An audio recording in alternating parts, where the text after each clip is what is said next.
प्यारे मोहतरम दोस्तों, हमारे चैनल से जुड़ने के लिए यूट्यूब पर फैज़ान गौसे आज़म सब्सक्राइब करें। नबी को इतना बड़ा दर्जा किस लिए दिया गया? नमाज की वजह से नहीं, रोजे की वजह से नहीं, ज़कात की वजह से नहीं, सिर्फ दीदारे मुस्तफा की वजह से दिया गया है, नबी का चेहरा देखने की वजह से दिया गया है। तो अब जरा सोचो मुसलमानों, जो नबी को देख ले सारे औलिया मिलकर उस देखने वाले के बराबर नहीं हो सकते, तो फिर चेहरे वाले की अजमत का आलम क्या होगा, नबी की अजमत का आलम क्या होगा, प्यारे मुस्तफा की शान का आलम क्या होगा। इसलिए मेरे प्यारे भाइयों, खुदा की कसम मैं कहता हूं, ये तो अल्लाह का हम पर एहसान है। अल्लाह ने उस नबी का नाम लेने की हमको इजाजत दे दी है, वरना हम तो नौज़ बिल्लाह उस नबी का नाम लेने के लायक भी नहीं है।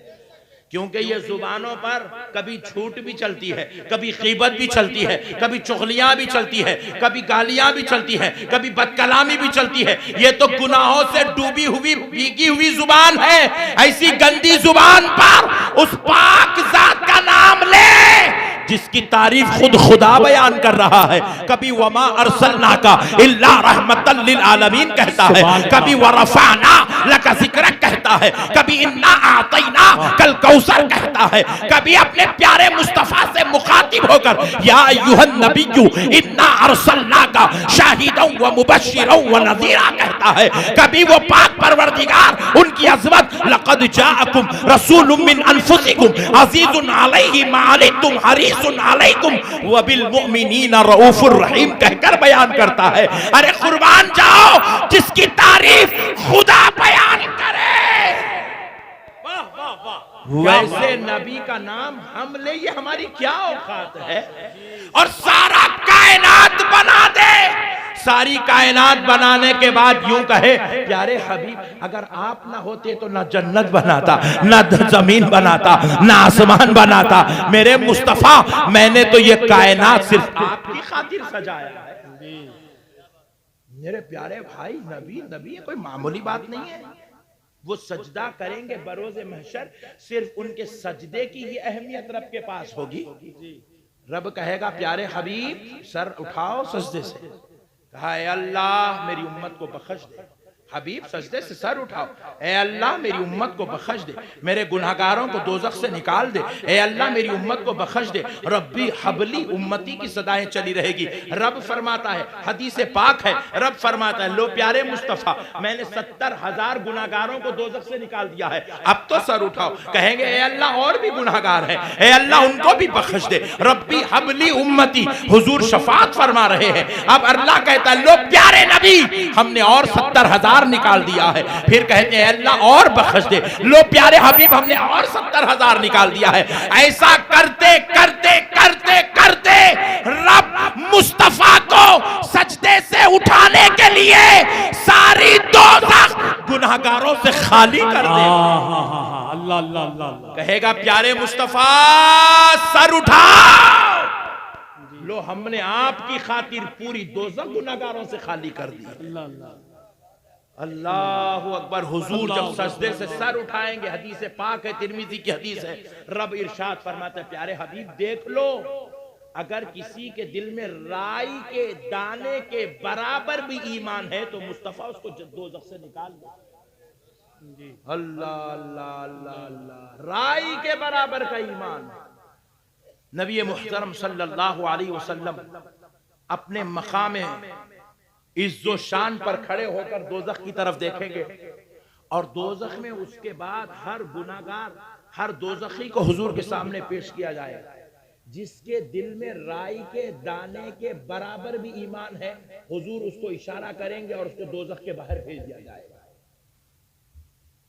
मेरे प्यारे भाई, ऐसी शान है प्यारे हबीब की। अल्लाह ने इस शान का मालिक बनाया है, इतना मकाम दिया, इतना मर्तबा दिया, सिर्फ उनको सजदे से उठाने के खातिर सारी दोज़ख मौला गुनहगारों से खाली कर देगा। वैसी शान वाला नबी मिला तो अब हम लोग का नाता पढ़ना नहीं पढ़ना? जी बोलो जी। जी वैसा नबी मिला तो मिलादुन नबी मनाना नहीं मनाना? मनाना। वैसा नबी मिला तो हम लोग फातिहा देना नहीं देना? वैसा नबी मिला तो हम लोग खूब नबी की मोहब्बत में बार बार बार बार नमाज में बैठे, अस्सलामु अलैका अय्युहन नबी व रहमतुल्लाहि व बरकातुहू। ये तराना पेश करना नहीं करना, जोर से बोलो, करना ना। मेरे प्यारे भाई, खुदा की कसम सुन्नियां ये कर रहे हैं, हम लोग कर रहे हैं क्या? कुछ भी नहीं कर रहे हैं। जिसके सदक़े से दुनिया में आए उसकी तारीफ कर रहे हैं, जिसके सदक़े से दुनिया में आए बस उसकी तारीफ कर रहे हैं, उसकी मदहा सराई कर रहे हैं, उसकी अजमत बयान कर रहे हैं, उसके दीवाने बने हुए हैं। और हमारा ईमान है, खुदा की कसम हमारी आखिरत भी मुकम्मल सरकार के हवाले है, सरकार के सदक़े में ही हमारी नजात होने वाली है। मेरे प्यारे भाइयों, यही फर्क है हम में और बाजू वालों में। बाजू वाले नमाज पढ़ते हैं, हम नहीं कहते कि तुम नमाजी नहीं है। बेशक तुम नमाजी हो, तुम रोजेदार भी हो, तुम हाजी भी हो, तुम इबादत गुजार हो, तुम तकवे वाले हो, सब हो, मगर बदबख्त तो तुम्हारी बदबख्ती यह है कि तुम मुस्तफा से टूटे हुए हो। नहीं, मुस्तफा से टूटे हुए हैं। देखो, मैं एक मिसाल देता हूं, आपको बात समझ में आएगी। हम लोग हिंदुस्तान में रह रहे हैं जी, आपके पास वोटर आईडी कार्ड भी है, आधार कार्ड भी है, पासपोर्ट भी है, लाइट के बिल पे आपका नाम भी है, नल का बिल भी है, और माशाल्लाह शादी कार्यों से सर्टिफिकेट भी है। पूरे इंडियन होने के इतने प्रूफ है, मगर जब आपको प्रूफ पूछा गया तो आप हिंदुस्तान के खिलाफ बोल रहे हैं। बोले मैं इस मजहब, मैं इस मुल्क को नहीं मानता। अगर आप नौजुबिल्ला ऐसा बोलेंगे तो इंडियन गवर्नमेंट आपको कार्ड देख के छोड़ देंगी। आधार कार्ड है, कुछ भी बोलने तो आधार कार्ड है बोलने चलेगा। आधार कार्ड भी छीन लेंगे, वोटर आईडी कार्ड भी छीन लेंगे, घर भी छीन लेंगे, निकाल के जेल में डाल देंगे। बोले क्यों? बोले मुल्क के खिलाफ बोला। बात समझ में आ रही? नहीं आ रही? आ रही। जो मुल्क के खिलाफ बोलता है उसको दहशतगर्द बोलते हैं। जी जी, क्या बोलते हैं उसको? जरा जोर से बोलो। इसीलिए हिंदुस्तान का मुसलमान जुल्म पे जुल्म बर्दाश्त कर रहा, अच्छे अच्छों की कुर्सी खींच ले रहा, मगर कभी मुल्क की गद्दारी नहीं कर रहा। हमारे ऊपर सितम पे सितम हो रहा है, मगर हम कभी मुल्क के साथ बेवफाई नहीं कर सकते हैं, क्योंकि ये मुल्क हमें अपना अजीज है, हमें ये मुल्क प्यारा है, हम मुल्क से मोहब्बत करते हैं। ये मुल्क हम किसी नौजुबिल्लाह लीडर की वजह से मुल्क को नहीं पहचानते, हम इस मुल्क को गरीब नवाज की वजह से पहचानते हैं, हम इस मुल्क को निजामुद्दीन औलिया की वजह से पहचानते हैं, हम इस मुल्क को हजरत अमरोहा वाले सरकार की वजह से पहचानते हैं, हम इस मुल्क को बरेली वाले सुल्तान की वजह से पहचानते हैं, हम इस मुल्क को मखदूमे माहिमी की वजह से पहचानते हैं, हम इस मुल्क को हजरत बंदा नवाज की वजह से पहचानते हैं, हम इस मुल्क को हजरत यूसुफ शरीफ बाबा की वजह से पहचानते हैं। याद रखो, हम इस मुल्क के साथ गद्दारी नहीं कर सकते, क्योंकि ये मुल्क हमारे बाप दादा का नहीं, ये मुल्क हमारे औलिया अल्लाह का मुल्क। नारे तकबीर, नारे रिसालत, ख्वाजा का हिंदुस्तान, हिंदुस्तान का सुन्नी मुसलमान, मसलके आला हजरत, मनाज़रे अहले सुन्नत, इश्क मोहब्बत, इश्क मोहब्बत। तो जिस तरह मुल्क के साथ अगर कोई आधार कार्ड रखकर, वोटर कार्ड रखकर भी अगर गद्दारी करे, दहशतगर्द बेवफा कहलाता है, उस कार्ड की वजह से उसे बख्शा नहीं जाएगा। इसी तरह मुसलमानों, अगर कोई नमाज पढ़ने के बाद, रोजा रखने के बाद, ज़कात देने के बाद, हज करने के बाद अगर नबी के साथ गद्दारी करे, अब उसकी नमाज छीन ली जाएगी, रोजा छीन लिया जाएगा, इबादत छीन ली जाएगी, और उस बदबख्त को इस्लाम से निकालकर कुफरिस्तान में डाल दिया जाएगा। जिस तरह मुल्क की गद्दारी हमें बर्दाश्त नहीं, इसी तरह नबी की गद्दारी भी अल्लाह को बर्दाश्त नहीं। गुनाहगार हो जाए, रब कह रहा है इन्नल्लाह हुवा तव्वाबुर रहीम। अल्लाह कह रहा है बेशक अल्लाह खूब तौबा कबूल करने वाला, रहम करने वाला है। ये हाजियों को नहीं बोला जा रहा है, ये गुनहगारों को बोला जा रहा है। आओ तौबा कर, मैं कबूल करने वाला हूं। फिर एक मुकाम पर तो मौला यूं फरमाता है, ला तक़नतू मिन रहमतिल्लाह इन्नल्लाह यग़फिरुज़ ज़ुनूब जमीआ। रब कह रहा है अल्लाह की रहमत से ना उम्मीद मत हो। गुनहगारों से खिताब है, अल्लाह की रहमत से ना उम्मीद मत हो, तौबा कर, बेशक अल्लाह सारे सारे गुनाहों को माफ करने वाला है, हर एक के गुनाह को माफ करने वाला है। अल्लाह कह रहा है मैं गुनाह को माफ करने वाला हूं। देखो गुनाहगार अल्लाह को बर्दाश्त है, गुनाहगार के लिए तो खुशखबरी दे रहा, आजा अब तक कर लिया ना, 25 साल हो गए, कितने सिगरेटा पीना था पी लिया, कितने गुटके खाना था खा लिया, कितने गंदे कामा करना था कर लिया, कितने फेसबुक पे चिचोरे चारने करना था कर लिया, अब तो तौबा कर। जी करेंगे, अल्लाह कह रहा है अब तो कर मेरे बंदे, दाढ़ियां सफेद हो गई, कम से कम अब तो शर्म कर, हया कर। अभी भी फजर के वक्त सोने तुझे शर्म नहीं आती? हाय हाय हाय। अल्लाह कह रहा है बंदे मैंने तुझे 2 बच्चों का बाप बना दिया, इतनी अच्छी बीवी तेरे घर में दे दिया, तू दुआ ही नहीं करा, मैं सब कुछ देते जा रहा हूं ना, तू शादी की दुआ करा मगर मैं तेरे रिश्ते का इंतजाम कर दिया, तेरे पास पैसे नहीं थे मैं तेरे लिए बेगम का इंतजाम कर दिया, तू अभी शादी के खुशियों से निकला ही नहीं, फिर और खुशी 9 महीने नहीं गुजरे एक बेटा भी दे दिया तेरे को, कम से कम अब तो पलट के आ जा, अब तो तौबा कर, कम से कम इतनी बड़ी नेमत दे दिया ना। जब जब बेटे को देखा दुनिया के पूरे गम एक तरफ, बेटे को देखने की खुशी एक तरफ। क्या बात है, बहुत अच्छा मुफ्ती साहब। काला पीला ही चूंगा मगर तेरे दिल में मोहब्बत तो डाला ना। जी जी जी जी जी जी सही बात नहीं। अब ये यूपी की इतनी गर्मी में गोरे बच्चे कहां से होंगे मेरे भाई, इतनी भयानक गर्मी, अल्लाह अल्लाह। मेरे प्यारे भाइयों, मेरे से एक साहब पूछे मौलाना वो अंग्रेजा गोरे गोरे कहीं को रहते, पूछे अंग्रेजा गोरे, मैं बोला वहां एसी है बाबू, बोला ठंडे ठंडे एसियां हैं वहां पे, यहाँ एसी नहीं है यार, गर्मी गर्मी गर्मी। प्यारे बुजुर्ग और दोस्तों, अल्लाह कह रहा है कैसा भी हुआ होगा तेरे दिल में मोहब्बत तो डाला ना तेरी औलाद की, कम से कम वो औलाद तू देख के तो आ जा। मेरे प्यारे बुजुर्ग, और रब कह रहा है बंदे मैं तुझे माफ करने तैयार हूं, जब तू आया माफ करने तैयार हूं। बोले 40 साल गुजार लिया, 40 साल के बाद अब तो अल्लाह ने तुझे दौलत दी, इतनी दौलत आ गई तेरे पास बैंक में 10 लाख, 10 लाख, उसमें से 2 लाख निकाल के हज कर ले, 2 लाख निकाल के हज कर। मुझे मेरे रब होने की कसम, तू एक मर्तबा काबे को देख ले, तेरे पूरे 40 साल के गुनाह माफ करने। सुभान अल्लाह, सुभान अल्लाह। अब तो आ मेरे बंदे, इतने मौके दे रहा हूं, इतने मौके दे रहा हूं, तू आ रहा ही नहीं मेरे बंदे, तू रब की तरफ फिरना ही नहीं चाहता है। कई हम जनाजे पढ़ा दिए मेरे भाई, कई पढ़ा दिए, फुगट में लोग पकड़ के लिख जाते, तब्बा मर गए, पढ़ाओ, रो रो के लिख जाते, जाके हम लोग अभी थके मानते अल्लाहु अकबर। पढ़ाते पढ़ाते गौर करते ने पैदा हुआ कई को, इन्हें जवान हुआ कई को, इन्हें बुढ़ा हुआ कई को, इन्हें मरा कई को, इसको कुछ नहीं मालूम। मकसद जिंदगी मुसलमान को मालूम ही नहीं, क्यों पैदा हुआ मुसलमान को नहीं मालूम, क्या बड़ा होगा, शादी कई को करा मुसलमान को नहीं मालूम, बच्चे हो गए कई को हुए रे हौले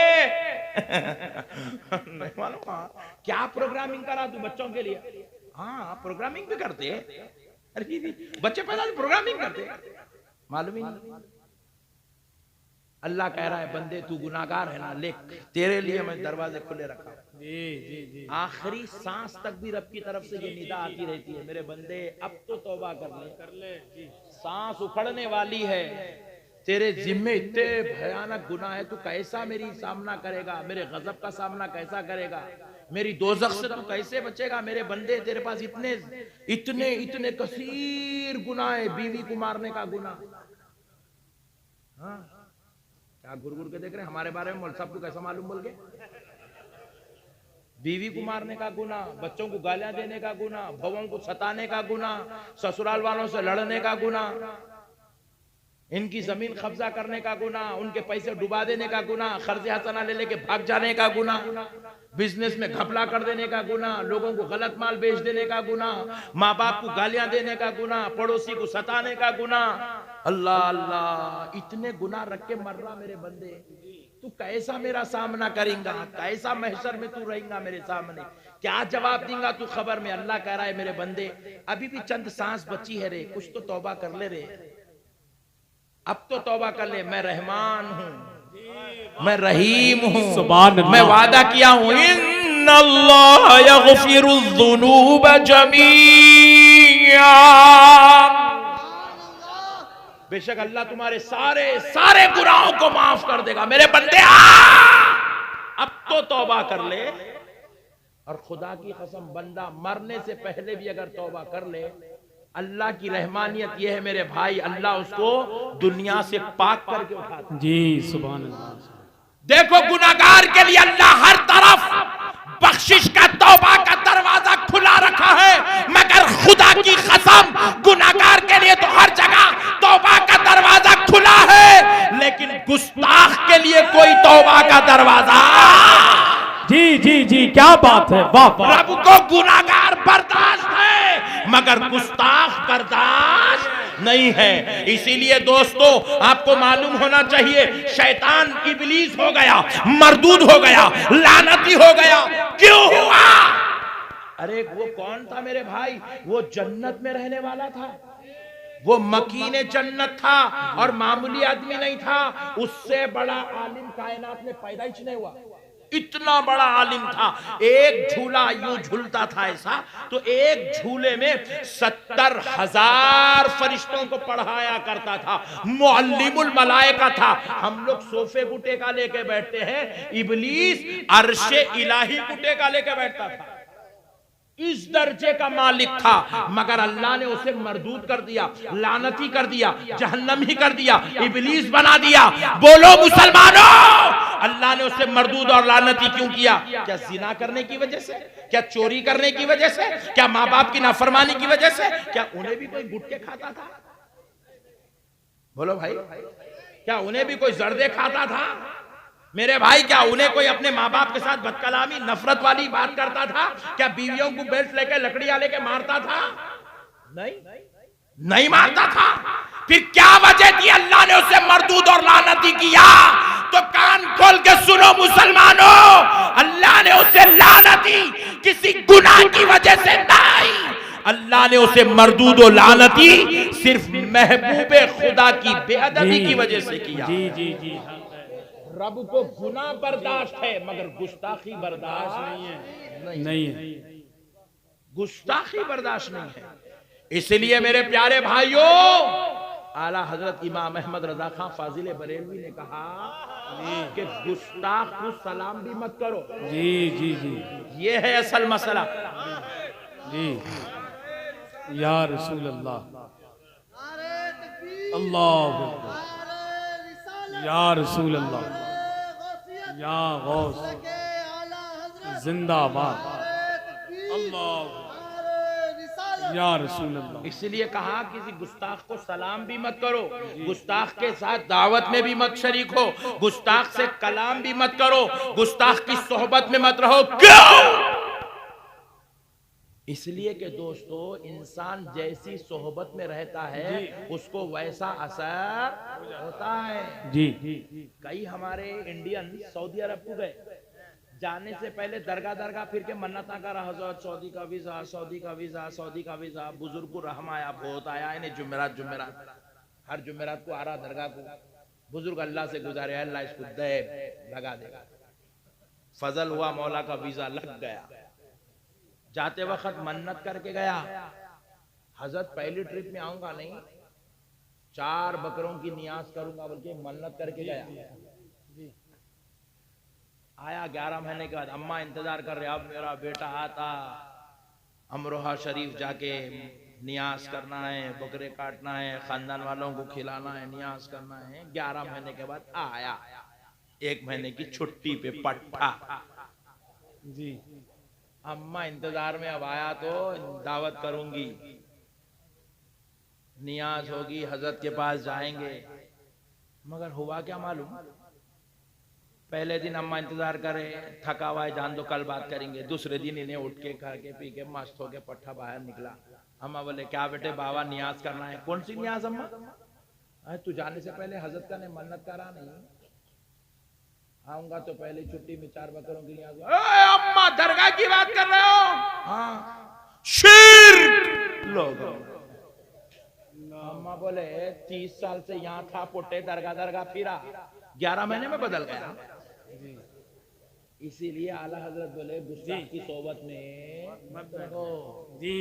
कोयले की दुकान पे बैठे तो काली लगती जी जी, सही बात नहीं लगती। गंदे लोगों की सोबत में रहे तो गंदगी आती। कोई बेटा अपने माँ के पेट से शराब पीना सीख के नहीं आता जी, गाली देना भी सीख के नहीं आता। दुनिया में आके बच्चों के साथ रह के गाली देता, शराबियों के साथ रह के शराब पीता जी। सोहबत का असर होता। इसीलिए गुस्ताख अगर ससुर भी है दूर रहना जी, दूर कर देना जी। यही बात समझ में आ गई। यही फार्मूला है हमारे बड़े लोगों का। उन्होंने असल में उसको दूर नहीं करा रहे हैं, असल में वो हमारा ईमान बचा रहे हैं जी। ये हमारे ईमान का तहफ्फुज है कि अगर तू उसके साथ जाएगा तो कहीं उसकी गंदगी तेरे अंदर पैदा ना हो जाए। मगर और एक बात भी याद रख लो मुसलमानों, कि अगर कोयले की दुकान पर बैठते हो कालिक लगती है, मगर इतर की दुकान पर बैठते हो तो खुशबू जरूर आती है। इसीलिए उलमाए अहले सुन्नत की सोहबतों में बैठा करो। यहाँ ईमान की ताजगी नसीब होती है, यहाँ इश्क़े मुस्तफा नसीब होता है, बुजुर्गों का अदब व एहतराम नसीब होता है, औलिया अल्लाह से प्यार नसीब होता है। मेरे प्यारे भाइयों, मसाइल को समझो। दीन समझदारी का नाम है। अल्लाह को गुनाहगार का गुनाह बर्दाश्त है, इसीलिए तो कह रहा है कि ले मेरे बंदे तौबा कर, सारे गुनाह माफ करने तैयार हूं, मगर अल्लाह को गुस्ताखी बर्दाश्त नहीं है। बस एक गुस्ताख का वाकया सुनाकर प्यारे दोस्तों फिर अपने मौजू पर आता हूं, ताकि आपको नबी की शान समझ में आए, नबी का मकाम समझ में आए, नबी का रुतबा समझ में आए। देखो मेरे प्यारे भाई, एक सहाबी रसूल थे जिनके ताल्लुक से रसूल अल्लाह सल्लल्लाहु अलैहि वसल्लम के दरबार में बाद नमाज फजर मुनाफिकीन का, यहूदियों का एक टोला आया और आकर कहने लगा, ए मोहम्मद सल्लल्लाहु अलैहि वसल्लम, कल रात आपके एक सहाबी ने अपनी बीवी का कत्ल कर दिया। किसका? बीवी का। नहीं, तहल्लु बोले तो तकरीर खत्म। बीवी, जोर से बोलो। क्योंकि कायनात में सबसे ज्यादा अजीज शय अगर किसी जवान को होती है तो वो उसकी बीवी होती है। नहीं, कई लोगों को तो आप देखे होंगे बीवी के खातिर अम्मा बाबा से लड़ लिया। कई लोगों को आप देखे होंगे बीवी के खातिर अपना घर छोड़ा, ससुराल को शिफ्ट हो गया। सुभान अल्लाह। आप लोग बोल रहे होंगे मौलाना को हमारे बारे में कौन तो भी बोले रे भाई, इतना सब ये ऐसा सोच रहे। नहीं, आपके बारे में नहीं बोल रहा हूं मैं, नौज़बिल्ला। पूरे मुसलमानों की हालत यही चल रही है, हर जगह यही सिस्टम है मुसलमानों का। प्यारे बुजुर्ग दोस्तों, अब जरा गौर करो, मुसलमान को जो है हालत इतनी खराब हो गई है कि गौर करने वाली बात है कि अल्लाह रब्बुल इज्जत ने एक वाकया सहाबा की सबसे ऐसा रुनुमा किया, क़यामत तक के लिए उसको लिए इबरत बना दिया। सहाबी रसूल के बारे में शिकायत हुई, कल रात आपके एक सहाबी ने अपनी बीवी का कत्ल कर दिया। रसूल पाक अलैहिस्सलातु वस्सलाम सहाबा इकराम की सफ में बंधी हुई है, फजर की नमाज के बाद पूछने लगे, कौन है वो शख्स जिसने कल रात अपनी बीवी का कत्ल किया? वो उठ के खड़ा हो जाए। कोई खड़े नहीं हुए। 10,000 से जायद सहाबा है। हुजूर ने फिर दोबारा कहा, कौन है वो शख्स उठकर खड़ा हो जाए जिसने कल रात अपनी बीवी का कत्ल किया? कोई खड़े नहीं हुए। हुजूर ने तीसरे जुमले में कहा, उसको अल्लाह और उसके रसूल का वास्ता, जिसने कल रात अपनी बीवी का कत्ल किया वो खड़ा हो जाए। तो बिल्कुल आखिर सफ से एक सहाबी उठ के खड़े हुए, ऐसे कांपते हुए, लर्जा तारी था जिस्म पे, उठ के खड़े हो गए। जैसे ही हुजूर ने उनको देखा, कहा आप? सारे सहाबा ने भी उनकी तरफ पलट कर देखा तो वो सहाबी नाबीना थे, आंख के अंधे थे। नाबीना सहाबी थे। कौन थे? नाबीना। जोर से बोले। नाबीना। नाबीना सहाबी, आंख उनकी नहीं थी। तो हुजूर ने कहा आप इधर तशरीफ लाइए। तो वो पूरा घूमते हुए हुजूर के दरबार में आए। हुजूर ने कहा बैठ जाओ। बैठ गए। हुजूर ने कहा क्या तुमने अपनी बीवी का कत्ल किया? हुजूर का सवाल क्या है, गौर करिए। हुजूर पूछ रहे क्या तुमने अपनी बीवी का कत्ल किया? वो सहाबी कहते हैं या रसूल अल्लाह, वो मेरी उम्मे वलद थी। उम्मे वलद कहते हैं ऐसी औरत जो पहले बांधी थी और उसको इन्होंने निकाह करके अपनी बीवी बना लिया तो उसको उम्मे वलद कहते थे। हालांकि बांदी के साथ भी वो सारे काम की इजाजत थी जो सारे काम बीवी के साथ इजाजत है, मगर फिर भी इनको वो इतनी महबूब, इतनी अजीज, इतनी प्यारी थी, इन्होंने उसको बांदी रखना गवारा ना किया, निकाह करके उसको अपनी उम्मे वलद बना लिया, यानी कि बीवी बना लिया। तो अब प्यारे बुजुर्ग और दोस्तों, वो कहते हैं या रसूल अल्लाह वो मेरी उम्मे वलद थी। हुजूर पूछ रहे क्या तुमने अपनी बीवी का कत्ल किया? तो फिर अब ये दूसरी बार पूछते तो कहते या रसूल अल्लाह वो बड़े अखलाक वाली थी, आला किरदार की मलिका थी। या रसूल अल्लाह मैं नाबीना हूं, दुनिया नहीं देख सकता, मगर मैं उसके जरिए दुनिया देखता था। वो मुझे इतना प्यार करती थी, इतने अखलाक वाली, मेरा इतना ख्याल करती थी। हुजूर तीसरी बार पूछते हैं क्या तुमने उनका कत्ल किया? वो कहते हैं या रसूल अल्लाह, अल्लाह ने मुझे 2 बेटे उससे नूर वाले 2 बेटे अता फरमाए।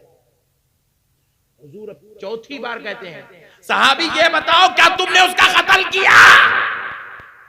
अब सहाबी कहते हैं यहां या रसूल अल्लाह, जब मेरा निकाह उसके साथ हुआ था उस वक्त मैंने आपके बारे में सारा तारुफ उसको करवा दिया था कि मैं ताजदार कायनात का गुलाम हूं, उनका मानने वाला हूं, और तुझे भी मेरे आका की गुलामी इख्तियार करना पड़ेगा। या रसूल अल्लाह मैंने सारा तारुफ आपका करवा दिया था, मगर उसने आपकी रिसालत पर एक क्वेश्चन किया, शक किया, सवालिया निशान बना दिया था, शक की सवाल किया था। तो मैंने सोचा बेचारी अभी अभी इस्लाम में दाखिल हुई है, इसको नबी के बारे में नहीं मालूम, इसलिए शायद मेरे नबी की रिसालत पर शक करते हुए गुफ्तगू कर रही है। या रसूल अल्लाह मैं उसको समझाता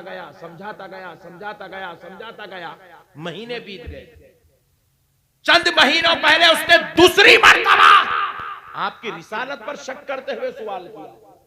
मैंने सोचा शायद ये बेचारी कमजोर है, बहुत ही जहालत के गड़े से निकल कर आई है, शायद नबी को अभी नहीं समझ रही है, या फिर मुझ में कोई कमी है, मैं मुकम्मल नहीं समझा सक रहा हूं। या रसूलल्लाह मैंने फिर उसको समझाना शुरू किया, 2 मर्तबा हो गया था। या रसूल अल्लाह कल रात तीसरी मर्तबा फिर आपकी रिसालत पर शक की। खुदा की कसम मेरे आका मुझे रहा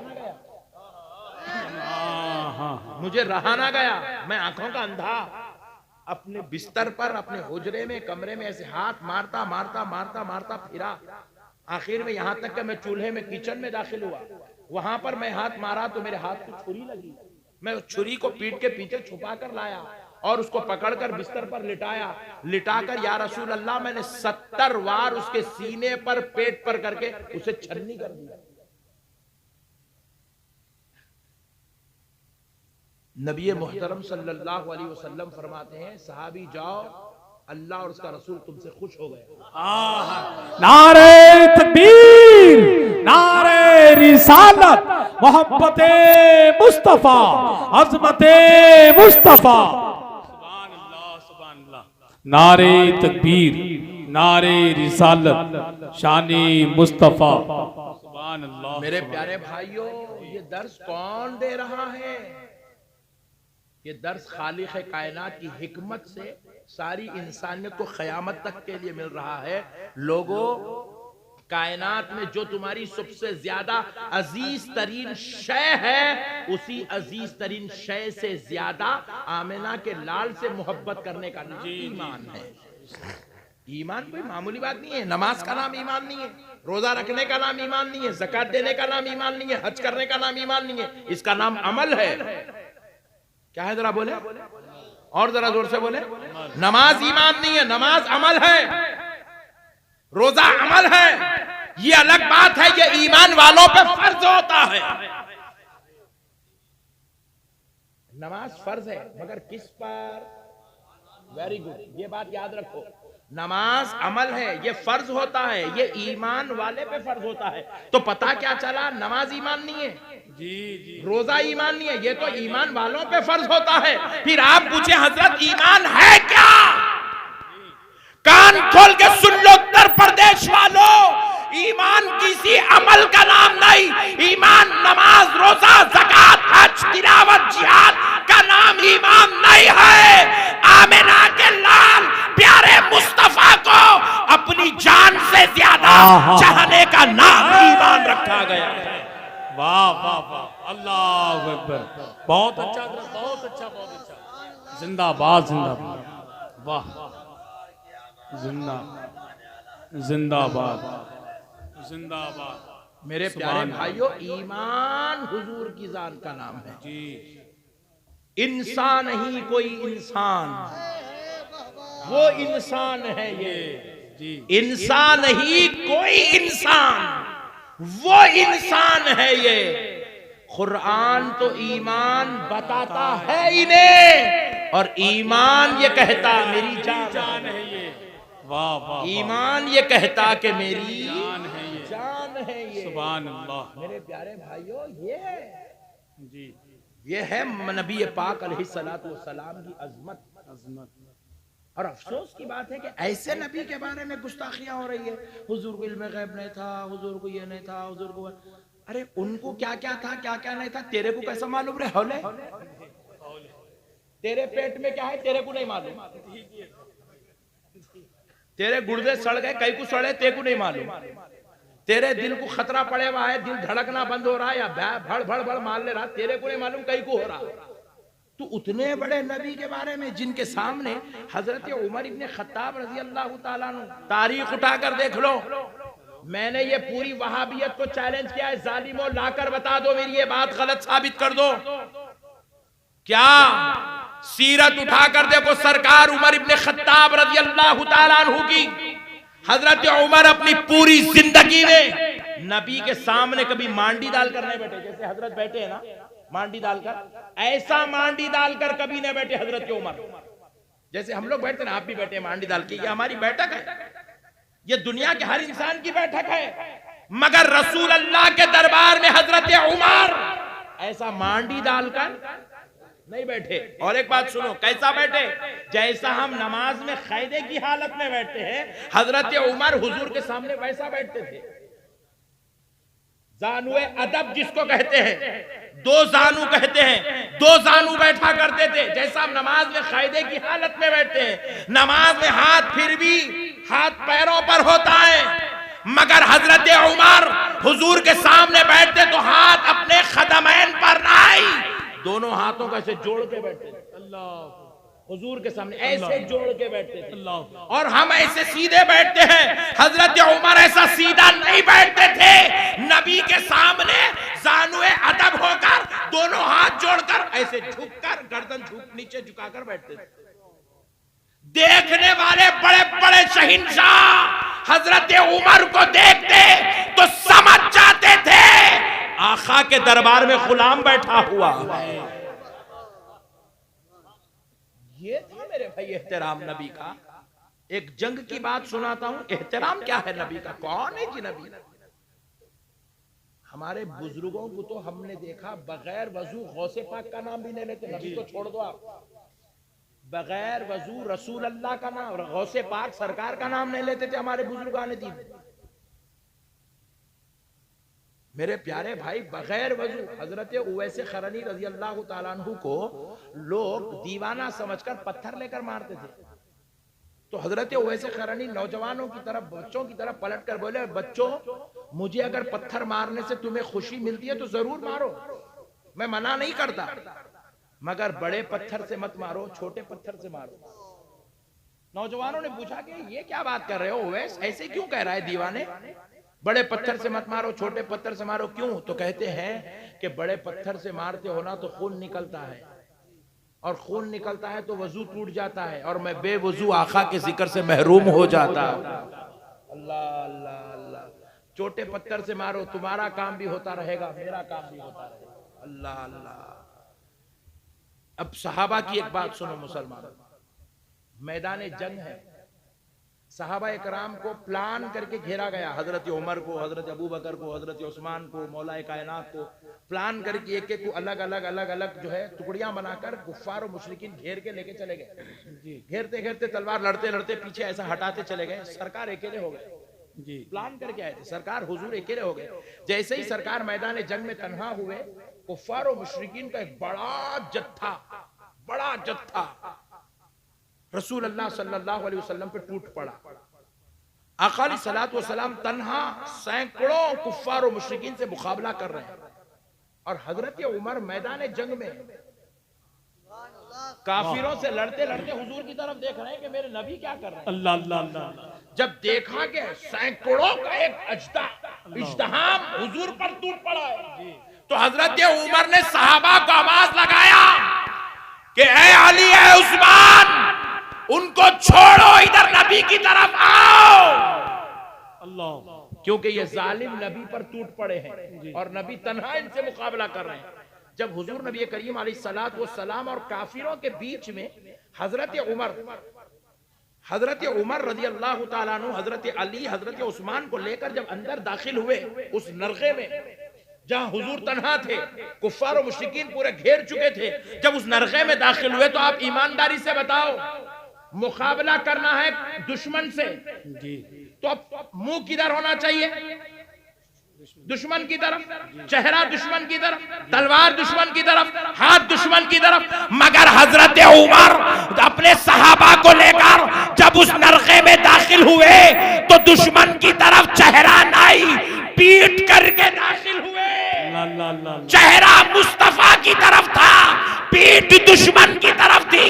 नबी कह रहे उमर दुश्मन की तरफ पलटो, मगर हजरत उमर पलट नहीं रहे हैं, बगैर पलटे के यूं यूं करके वार कर रहे हैं, हाथ फिरा रहे हैं, दुश्मन से अपने आप को बचा भी रहे हैं, हुजूर का तहफ्फुज भी कर रहे हैं, मगर हुजूर की तरफ से चेहरा नहीं फेर रहे हैं। हुजूर ने फिर कहा उमर दुश्मन की तरफ पलटो, उमर दुश्मन की तरफ पलटो। कहा या रसूल अल्लाह, उमर की जान जाती है तो चली जाए, मगर उमर अपने नबी को पीठ नहीं बता सकता। नारे तकबीर, नारे रिसालत, मसलके आला हजरत, शाने मुस्तफा, अज़मते मुस्तफा, ताज़ीमे मुस्तफा। अल्लाह अल्लाह, कुर्बान जाओ मुसलमानों। ऐसा नबी अल्लाह ने बगैर मांगे, बगैर पूछे, बगैर दुआ करे, बगैर मन्नत करे, बगैर कोई ख्वाहिश करे अल्लाह अता कर दिया। तो अब गुलामों को चाहिए कि इसकी कदर करें, इसका एहतराम करें, इस नबी से मोहब्बत करें, इस नबी पे सदक़े जाएं, वारी जाएं, कुर्बान हो जाएं इस नबी के, कुर्बान हो जाएं मेरे भाई इस नबी के। अल्लाह ने बेमिसलो मिसाल नेमत दे दी है हमको। अफसोस इस बात का है कि भाई आप अगर बुरा ना माने तो एक बात अर्ज करता हूं, अफसोस इस बात का है, आप ईमानदारी से बोलो, आज हमारा 9 अप्रैल का दिन गुजर गया, कितने मर्तबा आप दरूद पढ़े मेरे भाई? नहीं पढ़े? क्या जरूरत है भाई हमारे? हाँ, बीवी के लिए काम को गए, बच्चों के लिए कारोबार को गए, अम्मा बाबा को, घर को, सबको संभालने के लिए जाके सुबह 8 बजे से लेकर रात के 8 बजे तक कड़ी धूप में मेहनत करके आए। अरे जो रिश्ते फानी हैं, जो फना होने वाले हैं, जो खत्म होने वाले हैं, मरने के बाद मेरे भाई यही बीवी बोलेंगी बेटे जल्दी जमीन खरीद के अब्बा के वास्ते,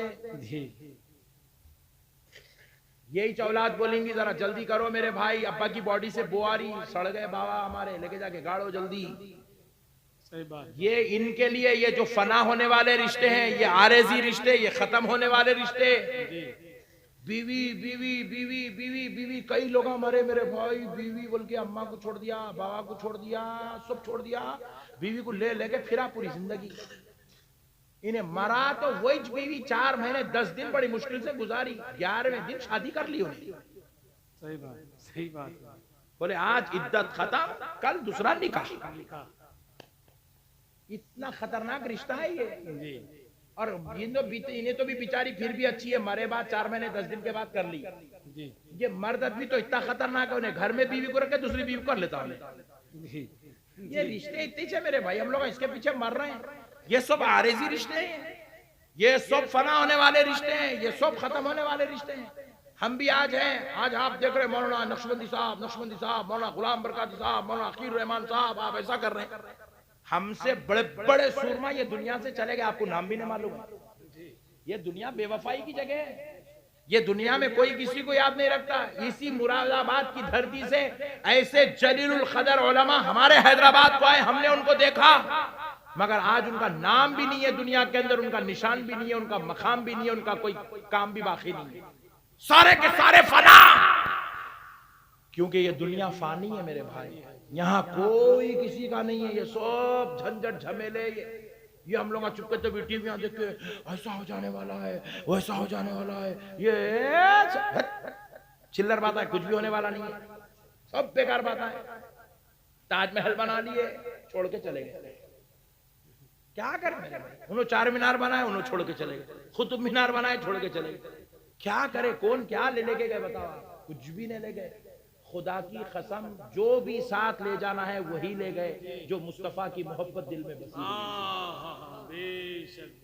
ये असल चीज है मेरे भाई, सरकार के गुलाम बनो, सरकार के आशिक बनो, सरकार से प्यार करो, इतना प्यार करो, इतना प्यार करो, इतना प्यार करो कि हमारी सिफत कुछ ऐसी बन जाए, मैं सो जाऊं या मुस्तफा कहते कहते खुले आँख सल्ले अला कहते कहते।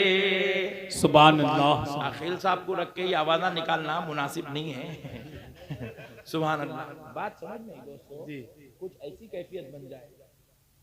और एक शेर सुन लो, जिनको उनका दर्द मिला है रातों को उठकर रोते हैं, जिनको उनका दर्द मिला है रातों को उठकर रोते हैं, शाहिदना खुद ख्वाब में आकर उनको तसल्ली देते हैं।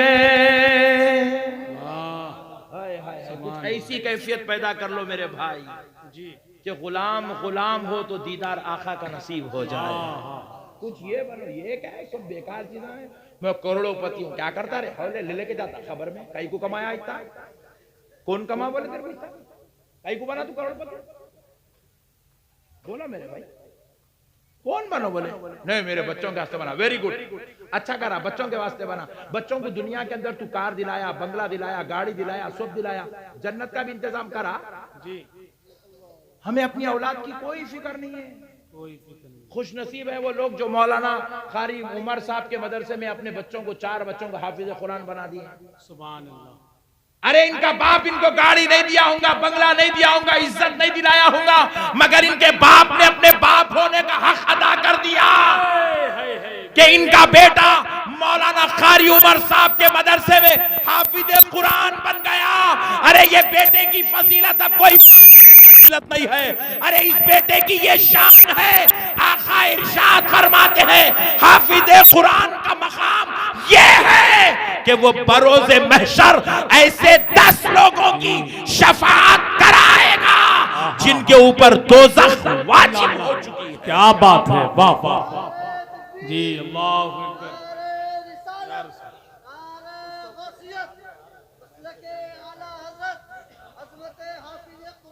जिंदाबाद, अल्लाह अल्लाह।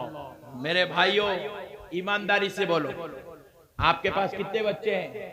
जवाब देंगे 4, किसी का ने 2, किसी का ने 3, किसी का ने 5, और कोई सही मुसलमान है तो बोले 10। क्या बात, असली मियाँ भाई की निशानी है ये। 10 बच्चे हैं मौलाना साहब मुझे, वेरी गुड, अल्लाह करे और बरकत हो आपको, वो 10-10 को 10-10 हो जाए।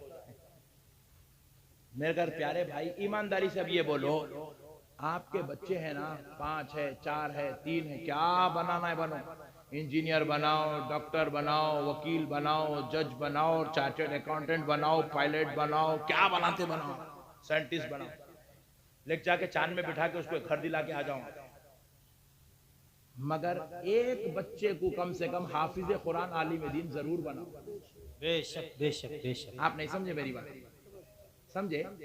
कम से कम आपके एक बच्चे को, आप बोलेंगे बाज सूफी दाढ़ी वाले बोले मेरे बच्चे तो बुढ़े हो गए मौलाना, अब कहा तो पोतरे को बनाओ, नवासे को बनाओ, जरूरी नहीं है बेटा नहीं है तो बेटे के बेटे को बनाओ, एक को हाफिज कुरान आलिम दीन बनाओ। आप पूछे क्यों? इसलिए कि मुसलमानों, बेटा डॉक्टर बन जाए तो बाप को जन्नत की जमानत नहीं है, बेटा इंजीनियर बन जाए तो बाप के लिए जन्नत की खुशखबरी नहीं है।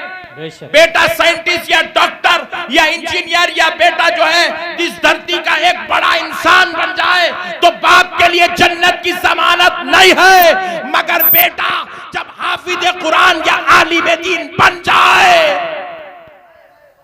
क्या बात है, तो हुजूर इरशाद फरमाते हैं बरोज़े महशर बाज लोगों के चेहरे पर नूरानी ताज पहनाया होगा, नूरानी ताज पहना हुआ होंगे और उनके ताज की वो नूरानियत सारे जहां सारे बज़्म महशर में चमक रही होगी। लोग उनकी उस नूरानियत को देखकर उनके करीब आएंगे, आकर पूछेंगे क्या आप कोई पैगंबर है, नबी है? तो वो कहेंगे नहीं नहीं, ना हम पैगंबर है ना हम नबी है, ना हम पैगंबर है ना नबी है। फिर पूछेंगे ये नूरानी ताज आपके सर पर क्यों रखा गया? तो कहेंगे इसलिए दुनिया में हमारा बेटा हाफिज कुरान था। क्या था? जरा जोर से बोले, हाफिज कुरान था। ये शान है, इसीलिए इस शान को पाने के लिए अपने ज़हीन बच्चे को, जो सबसे बदमाश है उसको नहीं, अक्सर मदरसों में क्या करते लोग, जो खतरनाक बच्चा रहता उसको लाके डाल देते, उन्हें और खतरनाक होता मदरसे को आने के बाद, उसको नहीं, जो ज़हीन बच्चा है आप उसको ले आए, हाफिज कुरान आलिम दीन बनाए, ये आपकी जन्नत की जमानत है। और इंशाअल्लाहुल अजीज आप सरकार का जिक्र करेंगे, दरूद पाक की कसरत करेंगे इंशाअल्लाह, सरकार से ताल्लुक जोड़ के रखेंगे, सरकार से अटूट वाबस्तगी, अटूट मोहब्बत, अटूट रिश्ता। बस अब आखिरी बात सुन लो मुसलमानों, एक बात सुनाकर अपनी बात खत्म करता हूं ताकि आपको एक पैगाम देकर बात खत्म कर दूं। ये जो आज मुसलमान कौम का एक वावेला बन गया, ये कौम खाली दूसरों पे रोना सीखी, इन्हों वैसा कर दे रहा, उन्हें ये कर दे रहा, उन्हें वो कर दे रहा, उन्हें वहां कर दिया, इन्हें यहां कर दिया। याद रखो मुसलमानों, कसम रब्बे जुल जलाल की, किसी की मां ने हिंदुस्तान में ऐसा बेटा नहीं जना जो मुसलमान को सता सके। बेशक बेशक। आप कान खोल के सुन लो मेरी बात, किसी के अंदर ना इतनी हिम्मत है ना इतनी मिजाल है कि मुसलमान को सता सके, मुसलमान को जलील कर सके, मुसलमान को रुसवा कर सके। हम खाली ठेका लगा के बैठे, वो पार्टी ये कर रही है, ये पार्टी ये कर रही है, दिल के फपोलों को ठंडक पहुंचाने के लिए बातें हैं। याद रखो मुसलमानों, आज मुसलमान जुल्म का शिकार है, मुसलमान आज अजियतों में बैठा हुआ है, मुसलमान आज तकलीफों से गुजर रहा है। तो खुदा की कसम ये किसी पार्टी की वजह से नहीं, ये मुसलमान के गलत किरदार की वजह से हो रहा है। ये मुसलमान की लापरवाही, मुसलमान की बदअखलाकी, मुसलमान की बेअमली, मुसलमान की खुदा से दूरी की वजह से मुसलमान इन मरहलों से गुजर रहा है। अरे मुसलमान कितना गिर गया देखो मेरे भाई। दो मुसलमान इस गली से गुजर रहे हैं, गुजरते गुजरते देखा कि माशाल्लाह एक 5 मंजिला बिल्डिंग बेहतरीन बनी हुई हमारे ही मुसलमान भाई की। तो एक मुसलमान ने कहा क्या जबरदस्त बिल्डिंग बनाया यार, क्या कलर करा, क्या आलीशान महल बनाया। एक मुसलमान ऐसा बोल रहा तो दूसरा क्या बोलता, चल रहे हराम के पैसों का ऐसा। इतना दिल हमारा खराब, इतनी हमारी शरारतें हो गई हैं कि हम किसी का माल को भी बर्दाश्त नहीं कर सक रहे मेरे भाई, किसी की तरक्की को बर्दाश्त नहीं कर सक रहे हम। अगर किसी के सामने तारीफ कर दो माशाअल्लाह उनका बेटा हाफिज कुरान है, बेटा बनाऊंगा, उन्हें बहुत खतरनाक है बोले, किसी को हम कबूल करने तैयार नहीं है मेरे भाई। ना मस्जिद के इमाम को कबूल करने तैयार है, ना उलमा को कबूल करने तैयार है, ना आलिमों को कबूल करने तैयार है, ना किसी पैसे वाले को मानने तैयार है, किसी को भी हम कबूल करने तैयार नहीं। हर एक के अंदर हम ऐप निकालते हैं, हम गिरे हुए बातें करते हैं, बिल्कुल थर्ड क्लास चिल्लर पने की सोच है हमारी। इतनी गिरी हुई सोच है मेरे भाई कि हम किसी मुसलमान की तारीफ करना भी बर्दाश्त नहीं कर सकते। कोई आदमी अगर एक अच्छे अखलाक वाला है, उसके अखलाक की अगर तारीफ हो तो हम दूसरा ऐप निकाल के बयान कर देते, अरे भाई वो अखलाक अच्छे होंगे मगर बहुत बदमाश है भाई, दूसरा ऐप बयान कर देते। अरे मुसलमानों जरा सोचो, जो कौम इस कदर नीचे गिर जाए, अब उस कौम पे अल्लाह का रहम कहां से आएगा, उस कौम पे कामयाबी कहां से आएगी, वो कौम आबाद कैसे होगी। इसीलिए मेरे भाइयों आप एक चीज गौर करके देखो, मैं कल पंजाब में था, बयान कर रहा था, उससे पहले लोगों से मेरी मुलाकात हुई तो मैंने गौर किया, पंजाब सिखों का इलाका है, अगरचे के वहां हर मजहब वाला रहता है, लेकिन सिखों की तादाद ज्यादा है। तो चीफ मिनिस्टर किसका है बोलिए? Very good. आप गोवा चले जाइए, हर मजहब के लोग रहते हैं, लेकिन ईसाई लोग ज्यादा हैं, तो वहां जाकर देखिए चीफ मिनिस्टर किसका है? ईसाइयों का है। लेकिन मेरे भाई हमारे इलाकों में आ जाइए, हमारे पास चीफ मिनिस्टर तो दूर की बात है, एमएलए भी नहीं मिलता हमारे इलाके में। और आज हमारे कोई मुसलमान एमएलए को सीट भी नहीं दी जाती है। क्यों? क्योंकि अगर किसी को खड़ा भी कर दिए जहां, तो खुद मुसलमान खुद वोट नहीं देता मुसलमान। ना हमारी कोई सोच है, ना हमारी कोई प्रोग्रामिंग है, ना हमारा कोई मंसूबा है, ना हमारी कोई अकल काम करती है। हमारा कोई मसला नहीं है जिंदगी का, कोई मकसद ही नहीं है जिंदगी, बस गुजारते चले जा रहे हैं। रोजाना सुबह उठना, एक ऑटो ले लेना निकल जाना, एक बंडी ले लेना निकल जाना, एक दुकान शटर उठा लेना बैठ जाना, वही चाय के प्यालियां धोना, पान कत्था लगाना, बस इसमें जिंदगी गुजरी। हम समझ रहे हैं हम लोग खाली कत्था लगाने को पैदा हुए, हम लोग समझ रहे हम लोग खाली गेरा डालने को, ऑटो डुर डुर करने को पैदा हुए, समझ रहे नहीं है जी। मुसलमान इसलिए पैदा नहीं हुआ मेरे भाई, अल्लाह ने तुम्हारे अंदर हुकूमत करने की शान रखी है। बेशक बेशक। तुम्हारी जैसी अकल है, खुदा की कसम दुनिया में वैसी किसी की नहीं है। बेशक। तुम्हारी जैसी फहम और फिरासत है, वैसी किसी की नहीं है। रसूल अल्लाह कहते हैं मोमिन की फिरासत से डरो, क्योंकि मोमिन अल्लाह के नूर से देखता है। बेशक। ये हमारी शान है मेरे भाई। हम कुंतुम खैरा उम्मतिन है, हम तमाम उम्मतों में सबसे बेहतरीन उम्मत, अशरफुल मखलूकात बनकर आए। ये आने के बाद हम अपना मनसब, अपना मुकाम भूल गए, इसलिए अल्लाह ताला ने हमें जलालत के गढ़ों में डाल के रखा, इसलिए जालिमों को हमारे ऊपर मुसल्लत कर दिया है। एक एक नहीं, दो दो तीन तीन चार चार जालिम मुसल्लत हो गए। अब हम आपको कुछ बोलना भी है तो सोचना पड़ा, अरे बाप रे बाप के फेसबुक कर देगा, इतना गिर गए हम। अल्लाह की रहमत से हम इतने दूर हो गए। मुसलमानों संभालो अपने आप को, मुसलमानों तरक्की की तरफ नजर रखो, मुसलमानों मंसूबा बनाओ, जिंदगी का प्रोग्राम बनाओ, अपने लिए जीने का टारगेट बनाओ, हमको ये करना है। बस एक मिसाल देकर बात खत्म करता हूं, मुसलमान की शान कैसी होती है। हजरत उमर जिस दिन खलीफतुल मोमिनीन बने, जिस दिन मनसब खिलाफत पर आपको बिठाया गया, हजरत उमर ने सहाबा से पहला खिताब करके कहा कि मुझे पूरी दुनिया का नक्शा चाहिए।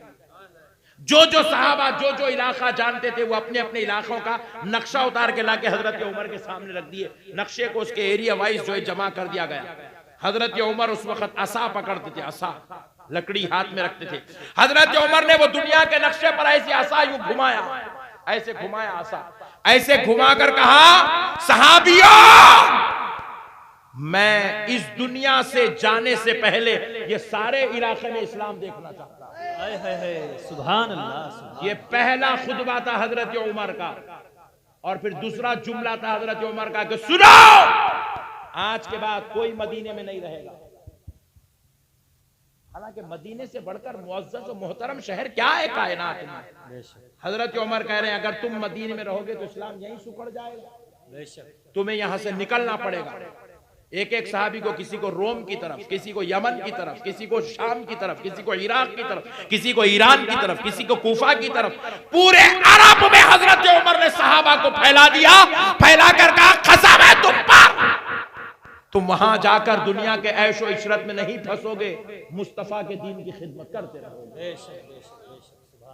ये है मुसलमान का टारगेट। उसी हजरत उमर के वो इरादे और वो अज़्म का सदका है कि आज हिंदुस्तान में मुसलमान नजर आ रहे हैं। मगर अफसोस की बात, हमारा कोई प्रोग्रामिंग नहीं। बुरा मान रहे आप लोग। मुसलमान के घर में बच्ची पैदा हुई तो 5 साल में शादी होती है।